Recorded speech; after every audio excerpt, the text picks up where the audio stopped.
PC랑 모바일 수요가 위축되면서 지금 디램 판가가 하락하고 있잖아요. 서버 쪽 디램도 ASP가 하락하고 있나요? 네, 저희가 판가 관련해서는 따로 가이던스 제공이라든지 코멘트를 해드리지 않아요. 그래서 그 부분에 대해서는 말씀드리기는 어려울 것 같습니다. 근데 전반적인 상황을 말씀드리자면 말씀하신 것처럼 PC, 모바일 수요 둔화 때문에 서버 쪽에서도 가격에 영향이 있을 거라는 우려가 많은 상황이기는 해요. 중국 서버 투자라든지 이런 쪽에서 오더컷 루머가 있지만 아직까지 서버 시장에서는 미국 서버 EDC 업체들의 비중이 훨씬 커요. 미국 쪽은 계속 투자를 집행하는 것으로 보이기 때문에 향후 어떻게 될지는 지켜봐야지만 당장의 수요는 아직 강한 상황이라고 말씀드릴 수 있어요. 일단 서버 쪽 디램 같은 경우에는 향후에 어떻게 펼쳐질지 모르지만 지금 당장의 수요는 강세인 상황이라는 말씀이시죠? 네, 맞습니다.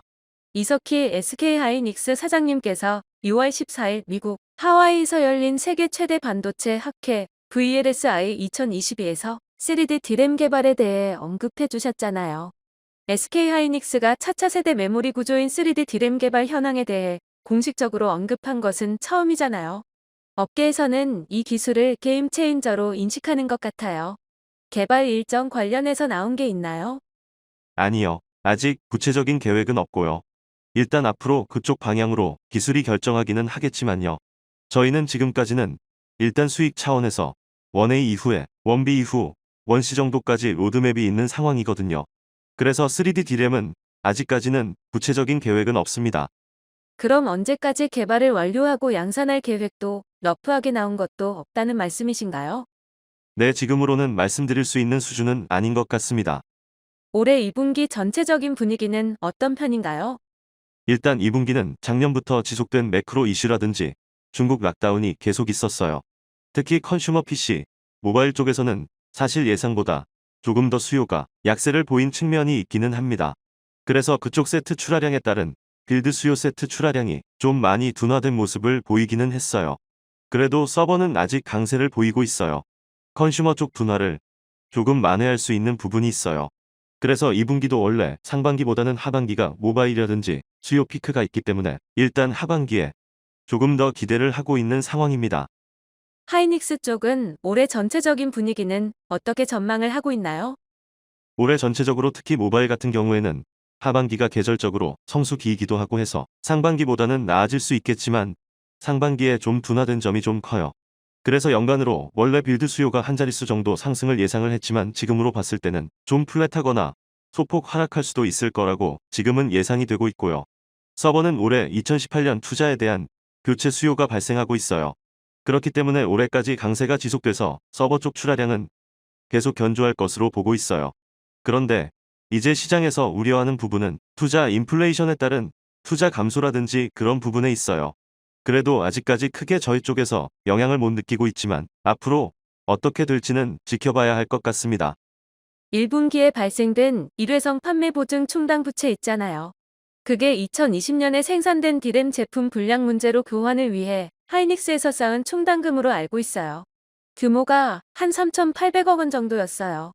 조건은 향후 2년 동안 동일한 문제 발생 시 보상을 해준다였는데 2년 동안 해당 비용으로 불량에 대한 교체 비용은 다 커버가 되는 건가요? 추가 발생 가능성이 있나요? 네, 맞습니다. 저희가 말씀드렸던 이 금액이 그 당시에 불량 문제가 발생한 거에 대해서 교체를 포함한 소요되는 비용을 굉장히 보수적으로 추정한 금액입니다. 그래서 해당 금액으로 커버가 될 것으로 저희는 예상하고 있습니다. 이 비용 자체를 보수적으로 잡았다는 말의 의미가 비용을 넉넉하게 잡아서 2년 동안 교환을 보장해도 추가 발생 비용이 없을 것이라는 말씀이신가요? 네, 맞습니다. 요즘에 PC랑 모바일 기기 수요 둔화가 되고 있는데 서버 수요로 이거를 상쇄할 걸로 기대를 하고 있는 거잖아요. 근데 지속적인 금리 인상 때문에 유동성 축소로 기업들 투자 환경 변화가 초래할 것이라고 해요. 네, 일단 그런 문제 때문에 서버의 수요 관련해서 우려가 있는 것도 알고 있어요. 일단 저희 입장에서는 서버 업체 특히 ADC 업체 입장에서는 2018년에 대규모로 투자한 거에 대한 교체 시기가 지금 도래해서 올해까지는 최소한 교체 수요가 계속 지속적으로 발생하고 또 견조할 것으로 예상하고 있어요. 그리고 서버 수요 앤드 수요 같은 경우에도 일단 지속적으로 견조한 모습을 보이고 있어요. 그런 IDC의 다른 부문에 비해서 데이터 센터 부문 실적은 계속 괜찮게 나오고 있잖아요. 그래서 향후 매크로 이슈로 인한 수요 둔화는 조금 지켜봐야 되겠지만 저희 아직까지는 조금 견조할 것으로 보고 있습니다. 서버 쪽이 올해까지는 괜찮다는 거면 내년도는 아무래도 서버 쪽도 수요가 둔화될 수 있다는 말씀이신가요? 지금 워낙에 말씀해주신 금리 인상 이슈도 있고 인플레이션 이슈도 있어서요. 여러 가지 매크로로 변동성이 좀 높은 상황이라서 향후 영향은 지켜봐야 할 것 같습니다. 서버 쪽 수요 위축의 움직임으로 하나로 봤었던 게 아마존에서 자체 암 CPU 탑재를 통해서 서버 CPU 교체 주기 연장 가능성이 있다고 해요. 일단 애플과 유사하게 그렇게 아마존도 암 라이센스를 사서 자체 CPU 제작하려는 움직임이 있는 거는 맞아요. 아직까지는 일단 그런 시도를 하고 시작한 단계라서 봤을 때 비중은 작은 것 같고요.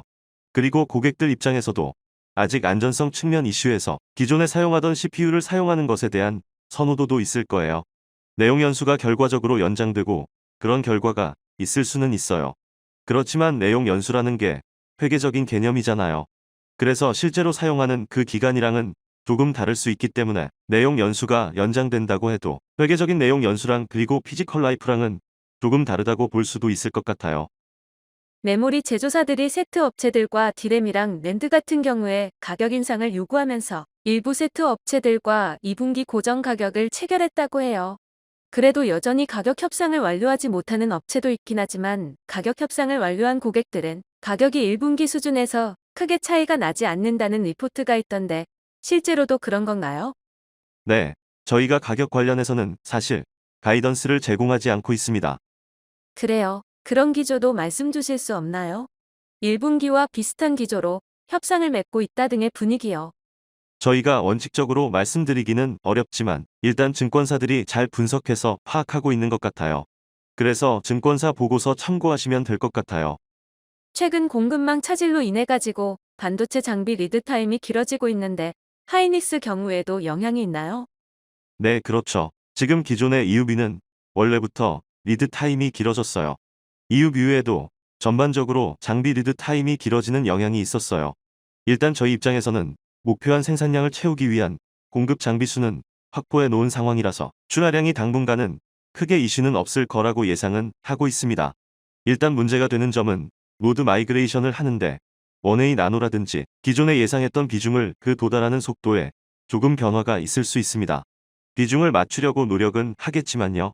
그 비중까지 도달하는 그 커브가 조금 하반기에 치우쳐지는 그림으로 되지 않을까 그런 영향이 있을 것 같습니다. 2분기 실적을 보니까 시장에서 매출액은 한 14조에 영업이익 4조 정도로 호실적을 전망을 많이 하는 것 같아요. 그 이유가 2분기 데이터 센터 중심 메모리 출하 증가 가운데 낸드 가격 상승이랑 제한적인 디램 가격 하락이 기대되기 때문이라고 하는데요. 그리고 또 달러 환율 상승도 긍정적으로 기여를 할 전망이라고 해요. 저희가 실적이 확정되지 않고 집계되고 있는 상황이기 때문에 정확히 그거에 대해서 맞다 아니다 여부를 말씀드리기는 어렵지만 말씀해주신 그런 영향들이 다 있는 것은 사실이고 그래서 일단 6월까지 마감되고 실제 실적이 다 집계된 이후에 더 정확히 말씀드릴 수 있을 것 같습니다. 그럼 실적 자체는 말씀 주시진 못하지만 리포트 쪽에서 분석한 상황들은 그대로 있다는 말씀이신가요? 네, 그런 영향들이 있었죠. 최근에 파운드리 업체 키파운드리 인수를 추진하고 있어서 중국에서 최종 승인한 걸로 알고 있는데 이건 어떤 효과가 있는 건가요? 네, 키파운드리 같은 경우에는 저희가 8인치 파운드리를 하고 있잖아요. 그래서 그거 수익성이 괜찮게 나오고 있어서 그걸 스케일을 조금 키우는 차원에서 인수를 한 것인데 아직은 사실 매출 전체에서의 비중은 굉장히 작아서요. 그 정도로 말씀드릴 수 있을 것 같습니다. 중요하게 드릴 말씀이 있습니다. 무슨 일이시죠? 내용이 도움이 되셨다면 구독과 좋아요 부탁드립니다.